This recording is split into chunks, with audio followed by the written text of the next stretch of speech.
नमस्कार प्रणाम भैया लोग। हम राइटर धनेधर का स्वागत करते हैं हमेशा के तरह रउआ लोग के अपन यूट्यूब चैनल में।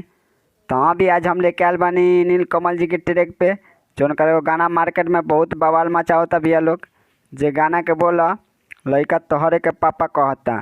तो हाँ भैया लोग एक टू लिख ले बानी। बहुत ही खूबसूरत सॉन्ग बा, बहुत ही धांसू सॉन्ग बा भैया लोग।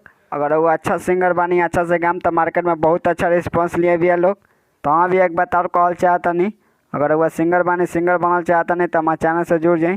कैसे कि सिंगर से रिलेटेड वीडियो लेके आते रहे नहीं, गाना कैसे लिखल जाला, गाना में तुकबंदी कैसे मिलावल जाला, डेली नया नया सॉन्ग रउआ लोग खातिर लेके आते रहे नहीं। तो हमारे चैनल के सब्सक्राइब कर लिया, बेल आइकन कॉल करके घंटी के दबा दी। तो चले भैया लोग बिना स्किप के वीडियो के स्टार्ट कर जाओ। तो चलिए लोग पहले रउआ लोग एक नज़र पढ़ के बता दी, बाद में डेमो गा दें भैया लोग। तो चलिए लोग स्टार्ट करल जाओ। लइकवा के सकल यरऊ तोहरे पर गईल, डलला जोरानवा जवन सफल बा भइल। एक बार आई भैया लोग फिर से। एहो असर तोहर कर गईल बा, पर छैयो तोहर पड़ गईल बा। ये दो बार आई भैया लोग फिर से। कइले बा शक सैया मेडिकल करा के। ये दो बार आई भैया लोग फिर से। इहे सोची मन डर गईल बा। एक बार आई भैया लोग फिर से। एहो असर तोहर पड़ गईल बा, पर छैयो तोहर पड़ गईल बा। ये दो बार आई भैया लोग। तो चलिए लोग रउआ लोग को डेमो गा के सुना देता नहीं, रउआ लोग समझ जाए हम लोग।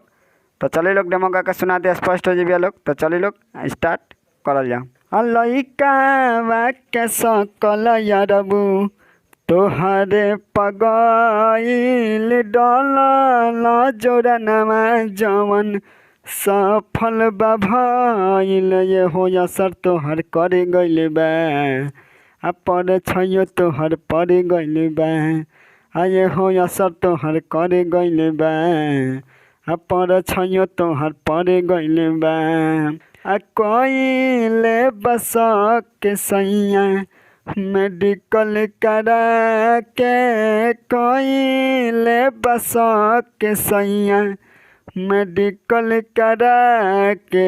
इहे सोची मन डर गइल बा, आये हो असर तोहर कर गइल बा, पर छैयो तोहर पड़ गइल बा। आये हो असर तोहर कर गइल बा। तो भैया लोग ई डला मुखरा कैसन लागला, अच्छा लागला ना? तो एगो वीडियो के लाइक कैलोग, एगो प्यारा सा कमेंट कैलोग। अगर हमारे चैनल पर नया बन तो हमारे चैनल के सब्सक्राइब करी। तो चलिए भैया लोग अब चला जाओ फर्स्ट अंतरा में। तो चलिए भैया लोग एक रउआ लोग डायरेक्ट डेमो गा के सुना देता नहीं, लास्ट वाला अंतरा पढ़ के बता देम तो रउआ लोग के समझ में आ जाई। तो चलिए लोग स्टार्ट करल जाओ। मनल ना बात तू तो ले ला बोला हाई, मौका के फायदा उठैल हो। देही का दोष हो से हमारो ना रहे, कवन पानी पियल हो।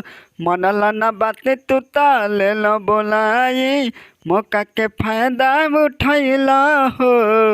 देही का दोष हो से हमारो ना रहे, कवन पानी पियल हो। कइल गलतियाँ लगे हमके डुबाई, अपना बलमुआ के कैसे समझाई।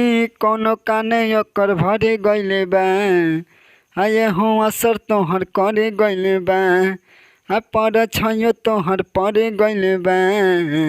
आये हो असर तोहर कर गइल बा। तो चलिए भैया लोग एक रउआ लोग के पढ़ के बता देना, तो फर्स्ट वाला अंतरा समझ में ना आए। तो चलिए लोग स्टार्ट करल जाओ। कहल ना जाला तोहरे हलाला, मती गइल बा माराई हो। धड़कन धनेश से प्यारे हवे कुंवर के, मुँह ई काला करवाई हो। ये दो बार आई भैया लोग। आज जौन धड़कन धनेश नाम भाई हमरे नाम भैया लोग, ई नाम हटा दाम लोग, एम आओ नाम बा हटा देम लोग, कोनो दिक्कत नहीं के। तो चलिए लोग स्टार्ट करल जाओ फिर से। सूरज शराबी सैया मारे रोज टाना, रोई के बीते रतिया चले ना बहाना। ओकर नजरी में गड़ गइल बा।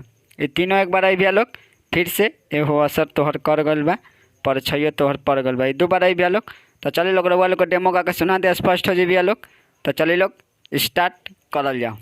कहल ना जाला तोहरे हलाला, मती गइल बा मराई हो। धड़कन धनेश से प्यारी हवे कुंवारी के, मुँह ई काला करवाई हो। कहल ना जाला तोहरे हलाला मती गईल बा हमाराई हो। धड़कन धने से प्यारी हवे कुंवारी के मुँह काला करवाई हो। सूरज सारा बिही सैया मारे रोज टाना रोई के बीते रतिया चले ना बहाना। ओकरा नजरी में गड़ी गइले बा आये हो असर तोहर करे गइले बा।